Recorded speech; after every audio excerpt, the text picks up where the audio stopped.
মানে নাগরিক কমিটি নিজেদের দুর্নীতি থেকে বাঁচার জন্য একটা ম্যাসাকার ডেভেলপ করছে। আমাদের বাংলাদেশে পুলিশ, র্যাব, অন্যান্য বাহিনী এগুলো অলরেডি পচে গেছে।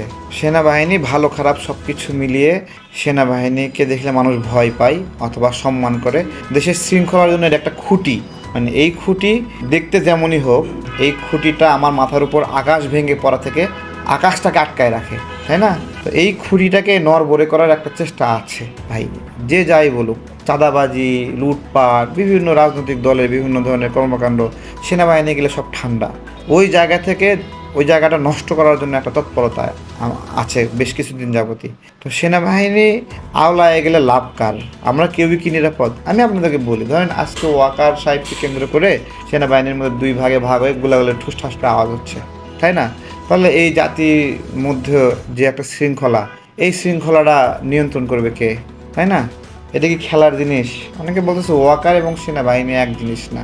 আরে ভাই, সেনাবাহিনীর সর্বোচ্চ নির্বাহী প্রধান, তাকে আর সেনাবাহিনীকে এক জিনিস না আপনি বোঝাচ্ছেন? এটা কি হয় নাকি বলেন ভাই? 30% মানুষ ধরেন সেনাবাহিনী, তারা তো অন্তত তার কমান্ড মানবে, সেটা নিয়ে একটা ঝামেলা হবে না? এইটা একটা ম্যাসাকার। মানে নাগরিক কমিটি নিজেদের দুর্নীতি থেকে বাঁচার জন্য একটা ম্যাসাকার ডেভেলপ করছে। আমরা বিবিধ বিষয়ে বিচার চাই, জবাবদিহিতা চাই, যে 627 জনকে কে ছেড়ে দিল, কিভাবে ছেড়ে দিল। তারপরে আবার ইউনূস সরকারও 585 জন আওয়ামী লীগ নেতাকে জামিন দিছে, কেন দিল? এগুলো জবাব চাই। তাই বলে তো আমি ইউনূস সরকারের পদত্যাগ চাই না। আমরা তো শৃঙ্খলা চাই। বাইরে বেরোচ্ছি, ঘুরছি ফিরছি, রাজনৈতিক বক্তব্য দিচ্ছি, প্রোগ্রাম করছি, এই যে ভালো আছি, ভালো কি থাকতে চাচ্ছি না? আমার প্রশ্ন, আমরা কোন সিচুয়েশনটা চাই? আমরা আওয়ামী লীগের বিষয়ে কথা আসতেছে, তাই না?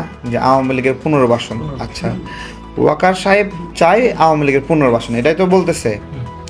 আপনাকে একটা কথা বলি, ধরেন আপনার গ্রামের নাম লতিফপুর। এই লতিফপুর গ্রামে 10 জন আওয়ামী লীগের নেতা ছিল। এরা মানুষের জায়গা জমি দখল করে মানুষকে কষ্ট দিছে।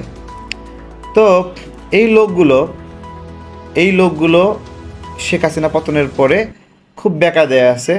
মানুষ এদের উপর মানে বিলা হয়ে আছে এবং এরা এলাকায় ঘোরাফেরা করতে পারে না। আচ্ছা, তো মানুষ একটা শান্তির পরিবেশে আছে। আর এই মানুষটা যদি ধরেন বিএনপিতে, জামাতে অথবা নাগরিক পার্টিতে অথবা গণ অধিকারে অথবা আমার দলে যোগ দেয়, তাহলে এই লোকের দ্বারা যে এলাকাবাসী নিপীড়িত হতো, তারা আবার নিপীড়িত হবে না এই লোকগুলোর দ্বারা? ভালো করে বোঝেন কিন্তু। মানে এই যখন নাগরিক কমিটির হয়ে আওয়ামী লীগের এই লোকটা জয়েন করলো, তখন তো সে, তার মানে হাসিনার পতন হলেও আওয়ামী লীগের লোককে দলে জায়গা দেওয়াতে মানুষের মুক্তি আসলে হচ্ছে না, তাই না? আচ্ছা, হাসনাতরা আওয়ামী লীগকে নিষিদ্ধ চায়, খুব ভালো কথা। আওয়ামী লীগকে নিষিদ্ধ কে চাইবে? যে আওয়ামী লীগকে সহ্য করতে পারে না সে চাইবে, তাই না? আওয়ামী লীগের উপর ক্ষিপ্ত সে চাইবে, আওয়ামী লীগের দ্বারা ক্ষতিগ্রস্ত সে চাইবে, তাই না? সে নিশ্চিত চাইবে। হাসনাত কি আওয়ামী লীগের দ্বারা ক্ষতিগ্রস্ত? আমি জিজ্ঞাসা করছি। শেখ হাসিনার পতনের পরে হাসনাত শ্রমিক লীগের নেতার বাসায় গেল, তাই না? গিয়ে মিটিং করলো। এখন হাসনাত তো ক্ষতিগ্রস্ত না, কারণ হাসনাত আওয়ামী লীগে নিষিদ্ধ চাচ্ছে। আওয়ামী লীগে নিষিদ্ধ চাইবে কে? আমাকে 3বার গুম করছে, আমি নিষিদ্ধ চাবো? আমি নিষিদ্ধ চাই, আমি নিষিদ্ধ চাই, আমি নিষিদ্ধ চাই। তাহলে আমি নিষিদ্ধ চাই, আমি ক্ষতিগ্রস্ত চাই, তাই না? তা হাসনাত নিষিদ্ধ চাই আসলে কেন? আমার প্রশ্ন, সে কি আওয়ামী লীগের দ্বারা নিষিদ্ধ চাই? হাসনাতের একটা এজেন্ডা তুষার ফাঁস করে দিছে। তুষার ফাঁস করে দিছে কিভাবে? সে বলতেছে আওয়ামী লীগের ভোট জামাত যতটা না পাবে তার চেয়ে এনসিপি বেশি পাবে, তাই না? তার মানে এনসিপি আওয়ামী লীগের ভোটটা চায় নাকি? এনসিপি আওয়ামী লীগের ভোট চায় তুষারের কথা অনুযায়ী। তা আওয়ামী লীগের ভোটটা কখন আসবে? আওয়ামী লীগ যদি না থাকে তাহলে আওয়ামী লীগের বিকল্প ভোট তারা পাবে, তাই না? তাহলে এখন আমাদের কনসার্নের জায়গা কি? যে আমরা আওয়ামী লীগ পতন হয়েছে, আওয়ামী লীগ ছাড়া একটা রাজনৈতিক প্রক্রিয়া দেশে তৈরি করব। আওয়ামী লীগ ছাড়া, আওয়ামী লীগ ছাড়া মানে আওয়ামী লীগের শুধু ব্যানার ছাড়া, তাই না? তা না, আওয়ামী লীগের যে গুন্ডা পান্ডা আছে, আওয়ামী লীগের সন্ত্রাসী আছে, গণহত্যায় যে তারা আছে, তারা সবাই রাজনীতি থেকে দূরে থাকবে, আমাদের কথা এটা। কিন্তু এনসিপি সহ কিছু দল কী করলো? আওয়ামী লীগকে তাদের দলে পুনর্বাসন করলো। এখন করার ফলে কি হচ্ছে? নাগরিকরা অনিরাপদ হয়ে যাচ্ছে, কারণ ও তো আরও ভয়ঙ্কর হয়ে ফিরে আসবে। 2 দিন আগে ওরে এলাকার পাবলিক দৌড়ে নিয়ে দিছে, এখন যারা যারা দৌড়ে নিয়ে দিছে, এখন যে নাগরিক কমিটিতে ও পদ নিল, তখন তো ও তাদের উপর আবার মানে হলো খেপে যাবে, তুই তো খুব বাহাদুরি করছিস, আমি এখন এনসিপি করি। তো আমাদের দর্শনটা মানুষ হয়তো বা বুঝবে না, কারণ আমরা জনপ্রিয় না, বা বুঝলেও বুঝবে না, ঠিক আছে। কিন্তু যেটা মানে হলো নোংরা, মানে কয়লা যদি ভাঙেন, গুঁড়া হয়ে কিছু কয়লার টুকরাই তৈরি হবে, তাই না? এটা কি অন্য কিছু বের হবে, সাদা কিছু বের হবে?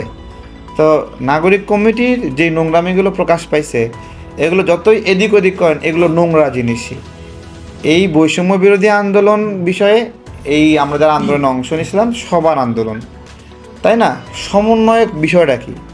সমন্বয়ক হলো প্রচলিত রাজনৈতিক নেতৃত্ব মানে কে বিলুপ্ত করে বা গৌণ করে সবাইকে এক জায়গায় করে সমন্বয় করতে, সেই রকম।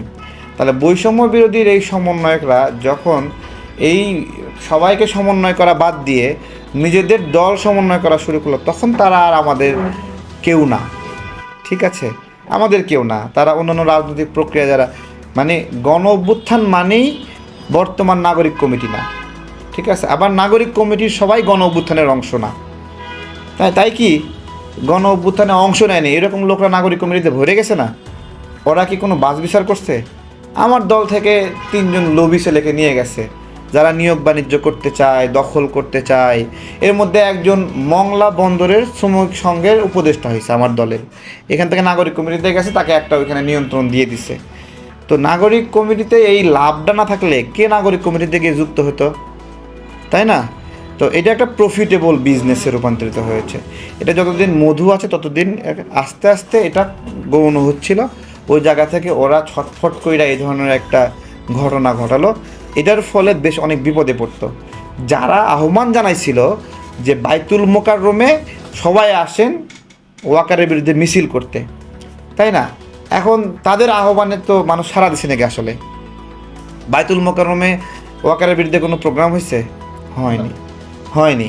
তাহলে এই যে ফেসবুক ভিত্তিক যেটা সরগর করছে, সেই সরগরে আপনার হলো নাগরিকরা সাড়া দেয়নি, বাস্তবে তারা বাইতুল মোকাররমে যায়নি। ক্ষতিটা হয়েছে কি, বাইতুল মোকাররমে হামাস বলছিল সারা বিশ্বের সকল কেন্দ্রীয় মসজিদে বাদ জুমা তাদের জন্য দোয়া হবে, সেই দোয়ার প্রোগ্রামটা নষ্ট করা হয়েছে।